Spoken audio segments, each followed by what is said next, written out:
Bismillahirrahmanirrahim. Alhamdulillahirabbil alamin. Wassalatu wassalamu ala asyrafil mursalin Sayyidina Muhammad sallallahu alaihi wasallam wa ala alihi wa sahbihi wa man sara ala nahjihi ila yaumiddin.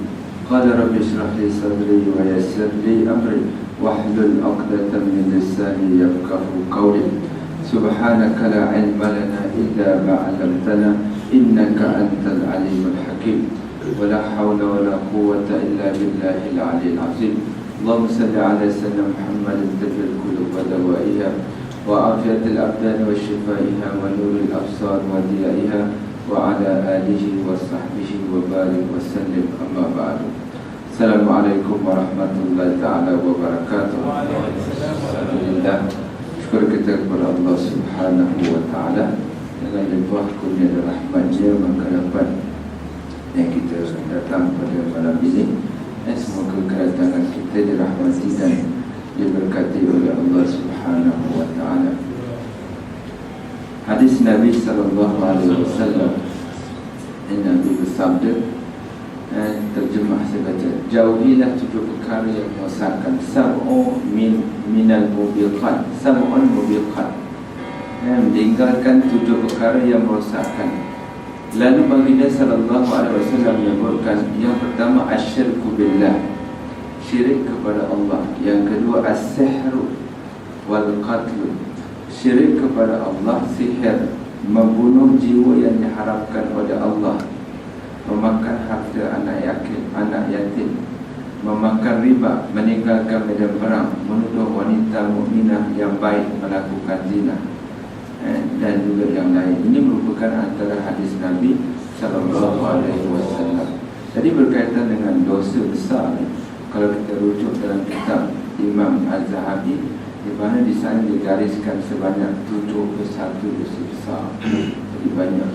Secara ringkasnya, yang pertama syirik. Jadi saya bukan nak sentuh semua sekali, semua sentuh tak habis. Yang pertama syirik, sekali bas supaya kita tengok. Yang kedua membunuh, sihir. Yang ketiga, yang keempat meninggalkan salat. Yang kelima tidak membayar zakat. Yang keenam berpuasa di siang hari di bulan Ramadan. Ini orang tak puasa, meninggalkan puasa dengan sengaja merupakan dosa besar. Nama tak jadi, jangan kita ingat setiap tahun tak puasa dia habis macam tu aja. Bila nak mati nanti maka sendiri tanggung. Kekal azabnya sampai hari kiamat.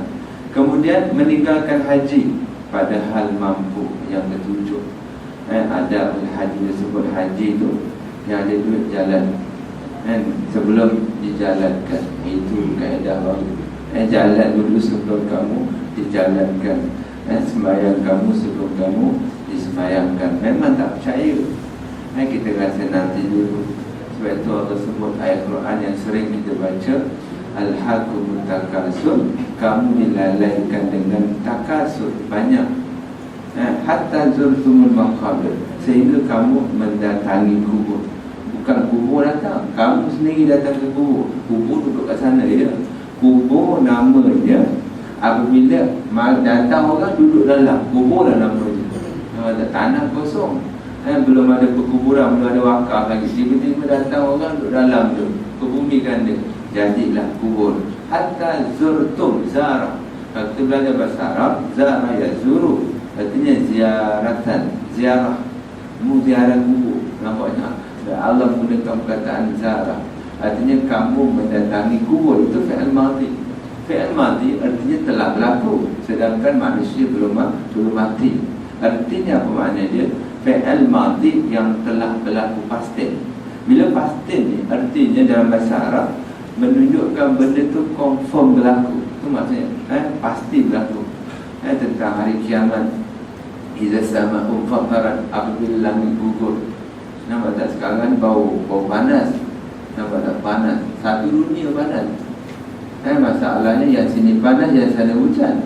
Yang sini kering, kontak, yang sana banjir pula. Yang sini nak doa istisqa, kok sana pula minta Allah tahan hujan jangan. Jadi apa cerita dia? Nampak tak? Jadi nak tunjukkan supaya manusia kena ingat Allah Ta'ala itu berkuasa. Kalau kita baca tentang dosa-dosa manusia, apabila dia melakukan dosa besar, maka datanglah malapetaka daripada Allah Subhanahu wa ta'ala. Jadi manusia ni bermewah-mewah dengan kesenangan sehingga dia lupa Tuhan. Makan sedap, tidur sedap, dengan mimpi dan segalanya, tak pernah sakit dan sebagainya. Tengok orang lain perang, kita relax je. Nampak tak? Jadi dengan segala nikmat, lalu Allah uji dalam bentuk yang lain. Kalau negara Arab, ujiannya dahsyat. Ujiannya mati, kematian. Maksudnya kematian, mati dan sebagainya, dengan segala keadaan, ketidakketenteraman. Kalau kita ujian yang lain pula, ujian dengan nikmat, lalu manusia melakukan jenayah. Sama ada jenayah hitam ke, putih ke, biru ke, yang penting jenayah. Nampak tak? Apa lagi? Jadi itulah maksudnya. Jadi apa yang berlaku sikit sebanyak, yang bukan sikit sebanyak, kalau yang berlaku banjir. Nampak tak? Kalau kering berterusan, hujan tak turun, nak harapkan tadahan, habis tak ada air. Nampak tak? Kalau dulu kita ada kali pergi hantuar, selagi hantuar hidup, air boleh minum. Ini hantuar pun dah tak ada, pergi pun dah kering. Ada pergi habis di kampus dan segala macam. Dan jadi maksudnya banyak. Bila dah kering, macam-macam penyakit datang. Bila dah macam penyakit, lakulah lagi kebakaran. Bila dah penyakit, jadi sana, jadi macam-macam nama akibat daripada Allah tarik satu nikmat, lain berlaku. Di Amerika banjir besar, di mana? Di Indonesia kita jangan cerita. Sinabung dengan Krakatau, Krakatau apa, segala macam gunung. Itu nak tunjukkan perkara-perkara ini bukan sekadar secara tiba-tiba ataupun secara berbetulan terletak di lingkaran gunung berapi. Bukan masalah lingkaran ataupun tidak. Kita tak duduk kat lingkaran pun, gegaran gunung berapi, gegaran bumi berlaku juga. Jadi ada pilihan. Semua itu nak mengembalikan kepada, ingat kepada Allah. Inna fi khalqis samawati wal ardh, pada kejadian langit dan bumi, waqtilafil laili, dan pertukaran malam dan siang. Tukar malam dan siang tu dia punya kandungan tukar. Jangan sekadar tukar malam siang, siang malam. Nak ke malam tu apa yang berlaku? Macam-macam berlaku. Yang hujan, yang banjir, yang kita bekerja, yang berpegang, yang nikmat. Nak ke malam, dan malam pula ke siang. La ayatin waqtilafil laili wan nahar, la ayatin, tanda-tanda liulil albab, bagi orang yang ada akal. Nampak tak?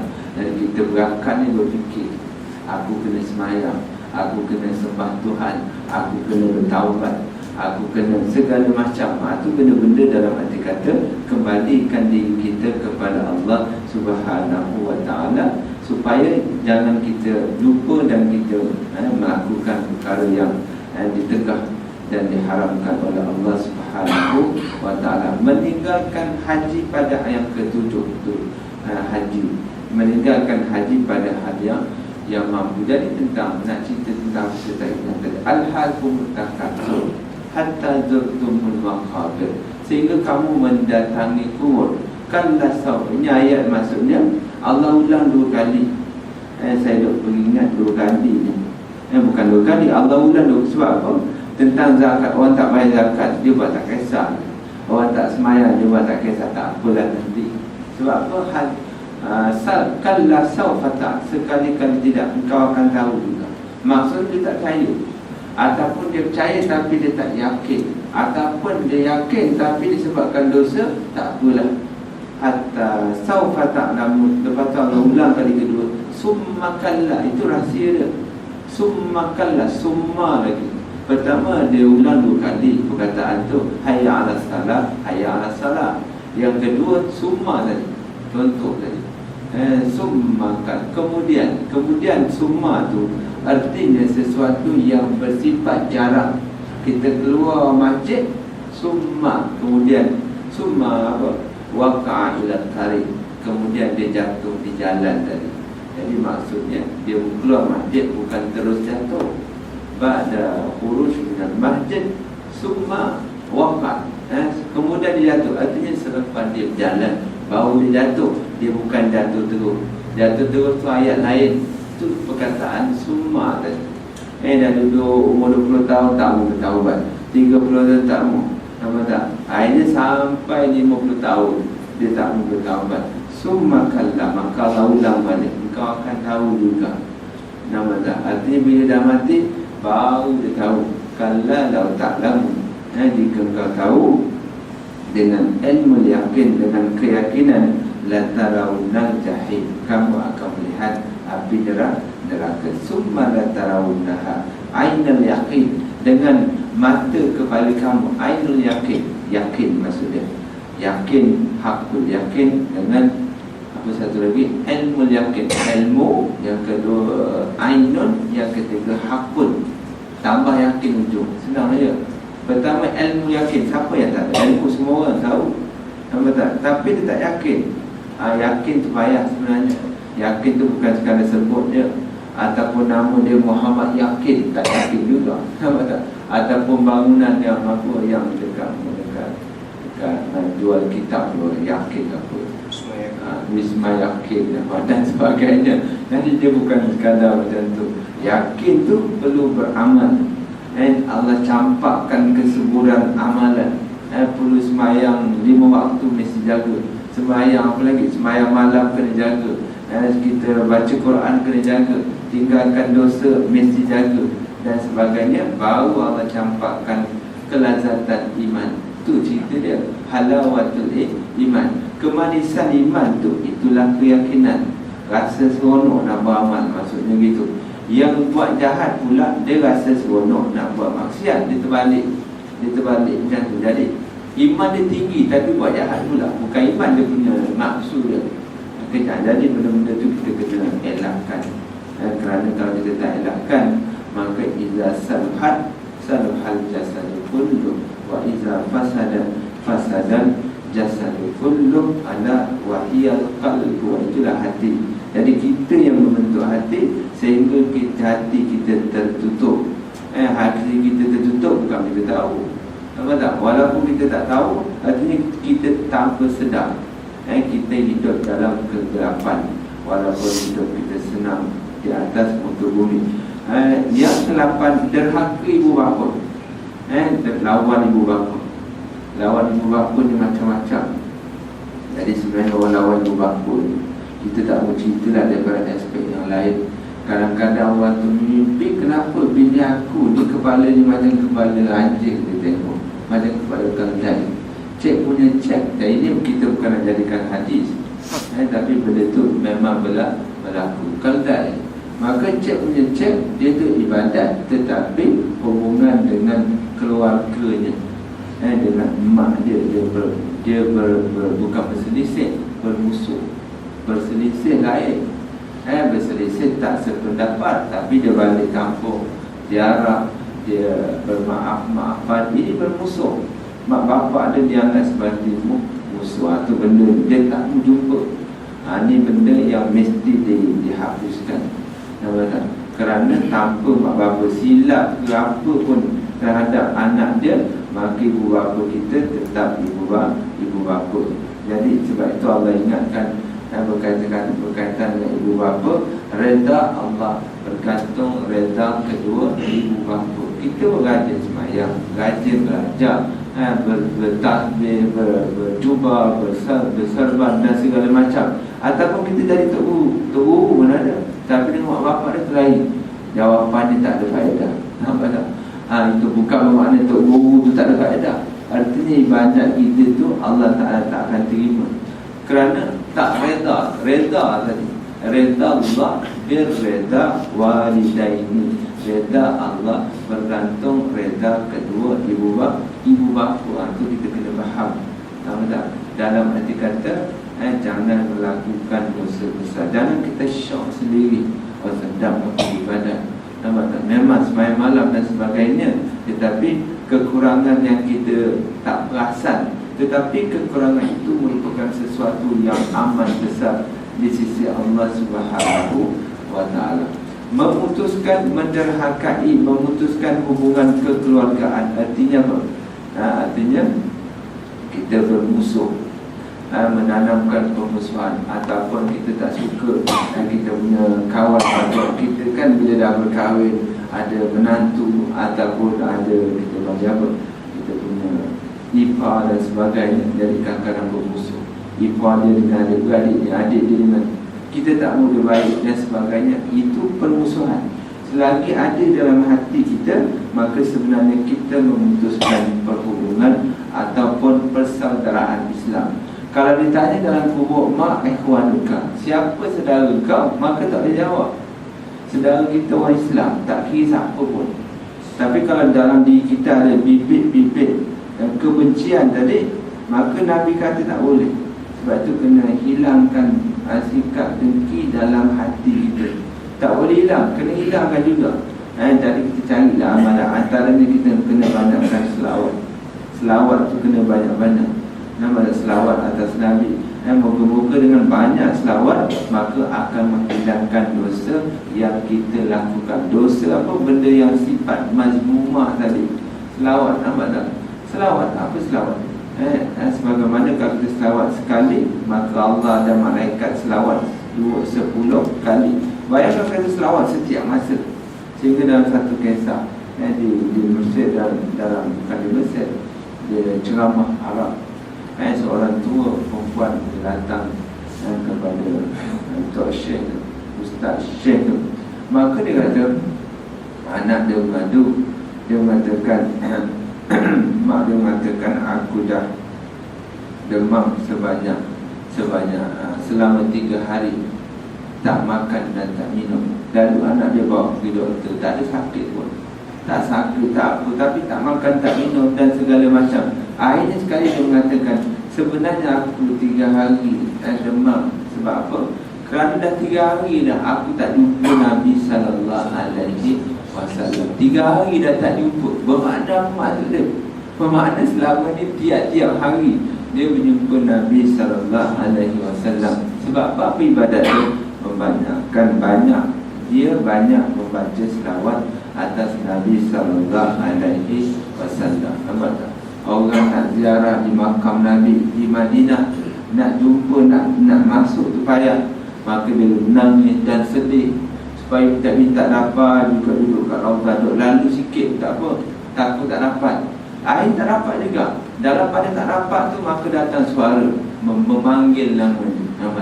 Ini sebab apa? Kerana hati yang ikhlas ingin bertemu Nabi sallallahu alaihi wasallam. Daripada Malaysia dan niat dah. Langkah rumah, aku niat nak jumpa Nabi. Ini aku niat nak beli kapit, tak jadi benda ni. Nampak tak? Tu langkah kaki tu. Itu innamal a'mal bin-niat. Sebelum langkah kaki, ambil duit, letak duit siling yang pertama, kumpul kat tabung misalnya. Dulu tabung lah. Kalau kita ni duit dan segala macam, duit kita tu niat tau. Berbicara dengan duit untuk kita dapat jumpa Nabi. Kok mati esok tak tahu. Nampak tak? Bukan esok lah, lambat lagi nampak tak? Kan kok jadi kan payah juga. Jadi macam tu lah. Jadi niat tu penting. Innamal amal. Jadi niat tu kita kena jaga. Kerana niat tu kita punya ibadat tu dia jadi kualiti. Ibadat kita biasa, dia akan jadi emas dan perak, dia akan jadi permata. Tapi kalau ibadat kita niat tak betul, emas perak dia akan jadi besi buruk. Besi buruk pun boleh berniaga, boleh untung juga. Ini tak apa jadi, kita tak tahu. Haba'an mansurah. Sebab tu niat tu kena jaga sangat. Nampak tak? Kita nak sedekah RM1 ke, sedekah kat tabung ke, kita nak bantu orang, kalau tidak dia akan rosak habis itu je. Jadi innamal a'malu binniyat wa innamal likulli imrin ma nawa. Setiap orang bergantung pada niat. Sebagaimana yang kisah Habib Al-Barta'ah, Habib Barta'ah, kisah hadis innamal a'malu binniyat. Nabi nak berhijrah, lalu dia dah hantar wakil nak beritahu Nabi nak berhijrah ni ke Madinah, nak bicara rahsia, sahabat juga. Lalu Allah wahyukan melalui malaikat Jibril kepada Nabi sallallahu alaihi wasallam, seorang wanita bawa surat nak pergi ke Madinah tadi. Jadi yang pergi mengejar tadi adalah dalam kisahnya, iaitu Sayyidina Ali karramallahu wajhah. Sampai dalam perjalanan, maka jumpa seorang wanita, tak tahu dah naik apa dan sebagainya. Nabi bila ditanya, dia tak menjawab, tak ada apa-apa pun. Tanya sendiri tak ada juga. Maka ancaman daripada Sayyidina Ali, sekiranya kau tak keluarkan mana-mana surat tadi yang kau bawa, nescaya aku akan menelanjangkan kamu. Kerana Nabi SAW tidak akan berkata kecuali yang benar, bahawa ada kamu membawa sesuatu. Ini mafhum hadis Nabi SAW. Akhirnya dia keluarkan daripada mana? Daripada sangkul sangkul lah, daripada penyempit sangkul orang zaman dulu lah. Pada zaman sekarang macam-macam tempat boleh letak tu ada. Daripada sangkulnya dia punya surat, maka bila dibaca itu nak tunjukkan dia berhijrah kerana wanita. Wa in kana hijratu li imra'atin yang kihwa fa hijratu ma hajara. Itu sebab datang hadis tu. Tapi walaupun hadis tu sempena peristiwa itu, bila sebut hadis Nabi, dia guna pakai sampai hari kiamat. Jadi hadis Nabi tu kena percaya. Hari ni orang tak percaya pula. Yang baru-baru ni yang berlaku hadis satu penilaian semula. Cuba kita baca maklumat tu. Yang forum yang diadakan di Putrajaya, saya tak tahu secara detail tentang kandungan forum tadi. Seminar tu antara lain membicarakan hadis satu penilaian semula. Kalau tajuk tu lah, buku tu dah diterbitkan pada tahun 90-an. Hadis satu penilaian, saya dah baca hadis tu. Bukan buku ni, buku yang dikarang oleh Kasim Ahmad. Itu membawa kepada murtad. Maka itu benda yang berat. Tak kira lah mana pun dia buat, siapa pun yang menganjurkan, kerana dia mengancam akidah. Bukan sahaja kepada individu, tetapi kita sendiri dan pihak yang berwajib terhadap perkara-perkara tersebut. Bagaimana ia dianjurkan di tempat yang dianggap mulia, di tempat yang didatangi oleh ramai orang. Sama ada peringkat IPT, ada peringkat IPT dijemput dan sebagainya. Bagaimana tajuk tu boleh masuk?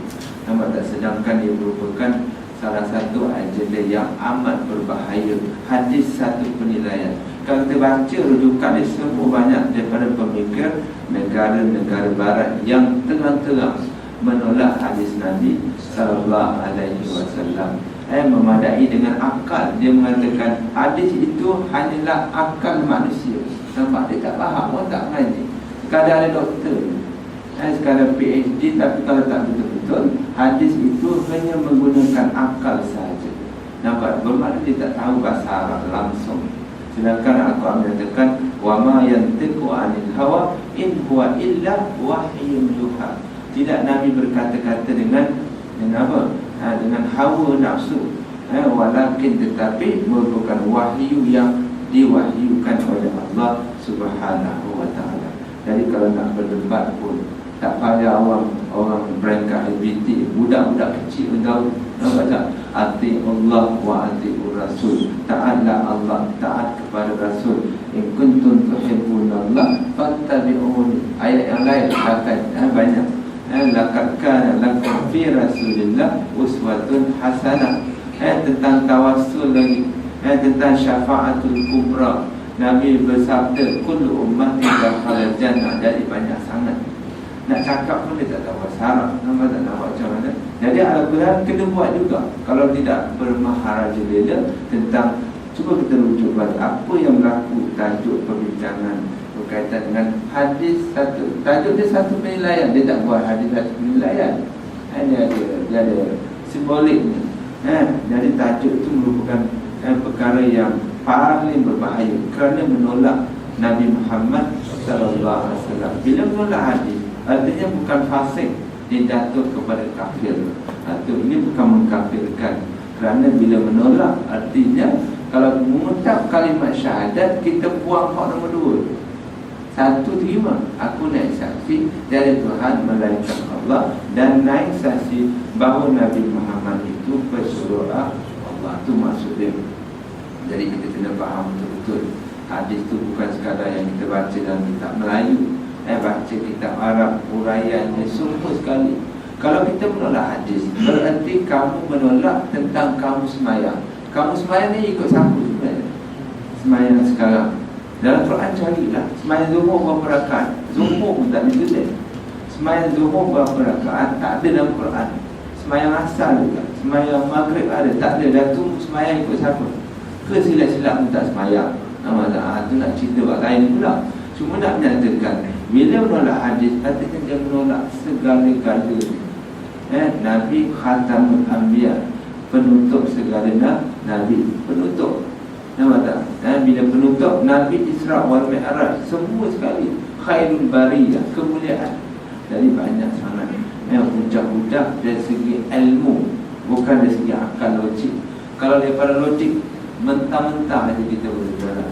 Kalau dengan hadis Nabi, dengan hadis ayat Quran, dah tentu perkara ini ia merupakan satu perkara yang merosakkan, menderhakai, memutuskan hubungan itu. Kaitannya kebetulan teringat, jadi kita kena baca tengok apa yang berkaitan dengan tajuk tersebut. Memutuskan hubungan kekeluargaan, silaturahim. Jadi silaturahim itu kita jangan ada sifat dengki, bapa mentua, anak dan sebagainya. Tengoklah, jangan ada, maksudnya nak memutuskan. Bila nak memutuskan tak boleh, jadilah campur-campur, panggil bomoh sikit, jumpa sana sikit, dia santau sikit, dia sihir sikit. Bila sihir dah jadi nombor 3 tadi. Kalau santau masuk juga. Jadi dia dah bermacam-macam, double-double dia melakukan dosa-dosa besar. Berzina, zina kan. Jadi zina dalam arti kata orang yang menghalalkan zina. Menghalalkan zina ni, kadang-kadang kita tengok apabila kempen menggunakan kondom. Kempen kondom tu orang kafir punya. Nama tak? Kerana dia boleh melakukan hubungan jenis dengan syarat reda meredai. Itu istilah Islam, reda. Orang kafir dia tak kira. Nama tak? Sebab apa? Kerana yang penting pakai kondom dengan selamat. Pakai kondom selamatlah. Nama tak? Jadi nak tunjukkan bagaimana menghalalkan zina. Bila menghalalkan zina, dosa besar. Wa ahallallahu al-bai' wa harrama riba. Yang ayat yang lain menghalalkan perkara yang Allah haramkan, menghalalkan perkara yang Allah haramkan, dan mengharamkan perkara yang Allah halalkan. Ini salah satu daripada dosa besar, benda yang berat. Tambah-tambah bila dia kempen kondom tu, penyanyi pendatang artis, kok dia pun terlibat sama. Jadi arti yang terlibat tu berbahaya, terancam. Kita tidak menghukum, tetapi satu ancaman, kerana ia merupakan dosa besar. Lalu kamu terlibat sama melakukan kempen tadi. Apa makna dia?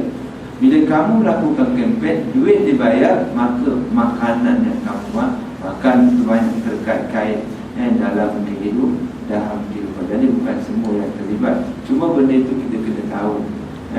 Kadang-kadang dia kempen melalui internet, mungkin nak khabar tak ada. Kita orang kampung tak pandai, tapi orang kampung kadang-kadang bijak juga. Nampak? Cuma nak menyatakan zina berleluasa. Tak cerita dalam handphone, kita tak cerita dalam internet, dalam buku, dalam video dan sebagainya. Cuma ini merupakan gejala-gejala akhir zaman. Maka maksiat itu berleluasa. Sebagaimana disebutkan maksiat berkumpul di akhir zaman. Dia berkumpul. Maksiat-maksiat yang dilakukan oleh kaum-kaum terdahulu, maka akan dilakukan juga oleh umat-umat akhir zaman. Watuba lil ghuraba. Maka orang yang terbaik ialah orang yang mengasingkan dirinya. Itu dalam hadis yang lain. Kemudian riba, memakan harta anak yatim, melakukan dosa terhadap Allah dan Rasul. Jadi banyak perkara-perkara ini merupakan sebahagian sahaja dosa-dosa yang dianggap sebagai dosa besar dan diharamkan oleh Allah Subhanahu wa ta'ala. Dari apabila tentang dosa besar, sebenarnya saya nak menyentuh sikit banyak tentang meninggalkan sembahyang. Meninggalkan sembahyang sikit lagi. Bila meninggalkan sembahyang, ada perkara yang saya nak ingatkan, iaitu berkaitan dengan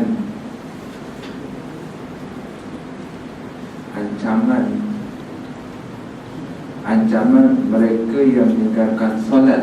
Riwayat daripada Sayyidina Umar Al-Khattab radhiyallahu taala anhu menyatakan bahawa Nabi sallallahu alaihi wasallam bersabda, setiap orang yang salat pasti di sisi kanan dan kirinya ada malaikat. Itu malaikat orang yang sembahyang. Jika dia mengerjakan dengan sempurna, kedua-dua malaikat itu akan membawa salatnya ke hadrat Allah Subhanahu wa taala. Sebaliknya jika tidak, maka kedua-duanya akan memukul salatnya ke wajahnya. Jadi salat kan dalam hadis yang panjang Fadhailul A'mal itu disebutkan, dia akan naik tingkat pertama, tingkat kedua dan sebagainya. Bila baik tadi, maka dia akan mendoakan kepada tuan dia tadi, yad'u li sahibihi. Kalau terbaliknya, maka Allah akan gulungkan lalu campakkan balik kepada tuan dia. Celakalah kepada tuan dia tadi. Buat semayang tapi kena celaka juga. Kalau macam tu tak payah semayang. Kalau tak semayang lagi teruk. Dah tu macam mana? Semayang tetap semayang, tetapi mesti baiki. Jadi perkara semayang tu kita jangan main. Dalam hadis yang panjang disebutkan berkaitan Nabi Ubadah bin Samit berkata, Rasulullah bersabda, sesiapa berwuduk dengan sebaiknya, kemudian berdiri mengerjakan salat, menyempurnakan rokoknya, sujudnya serta bacaan, nescaya salatnya berkata, semoga Allah menjaga kamu sebagaimana kamu telah menjaga aku. Lalu salat itu ia bersinar dan bercahaya, akan diangkat ke langit. Pintu-pintu langit pun dibukakan sehingga ia akan sampai ke hadrat Allah Subhanahu wa taala. Salat tadi akan memintakan syafaat bagi orang yang telah mengerjakan. Tetapi jika orang itu tidak menyempurnakan rokok, sujud dan bacaannya, nescaya solatnya akan berkata, semoga Allah mempersiakan kamu. Ini kecelakaan. Mempersiakan kamu sebagaimana kamu telah mempersiakan aku. Kemudian salat itu diliputi dengan kegelapan, diangkat ke langit. Tetapi pintu-pintu langit tertutup, maka ia pun dilipat seperti kain, lalu dicampakkan ke wajah orang yang menunaikan sembah. Ini riwayat yang lain, tetapi maksud yang sama. Itu balasan di dunia bagi mereka yang lalai di dalam melakukan ibadat sembahyang terhadap Allah Subhanahu wa taala. Itulah berkaitan sebahagian daripada dosa-dosa besar dari banyak. Kadang-kadang dosa-dosa besar ini dah menjadi perkara rutin dalam kehidupan kita, sehingga kita tidak menghasilkan ianya merupakan dosa yang diharamkan oleh Allah Subhanahu wa taala. Dari mula-mula kita kena banyak baca, banyak baca, tambahkan ilmu, pergi ke maktabah tengok buku-buku yang kita boleh baca, Bukhari dan Muslim yang boleh baca, nampak tak? Sekurang-kurangnya dapat memberikan. Kalau bab akidah tak boleh, dah ada asas apa, kita baca kena ada guru. Kalau bab akidah, kalau bab fiqh begitu juga, tentang bagaimana adab usalah, menunaikan sembahyang, cara berwuduk, niat tu macam mana, dan segala macam. Itu memerlukan kepada pertanyaan ataupun kepada guru yang mengajar dalam bab tauhid dan bab fiqh. Pada moga-moga kita sentiasa menjaga diri daripada melakukan dosa kecil dan tambah-tambah lagi dosa besar. Dalam hadis yang lain, kalau kamu berkekalan melakukan dosa kecil, maka ia akan menjadi dosa besar. La saghirata ma'al isra. Tidak dianggap dosa kecil apabila kamu lakukan secara berterusan.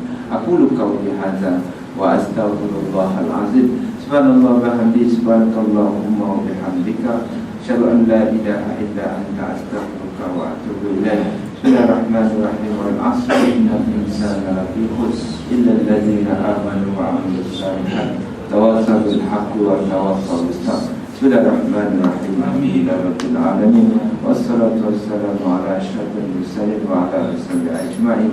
Allahumma ftah alaina hikmataka wanshur alaina min khazain rahmatika ya arhamar الراحمين.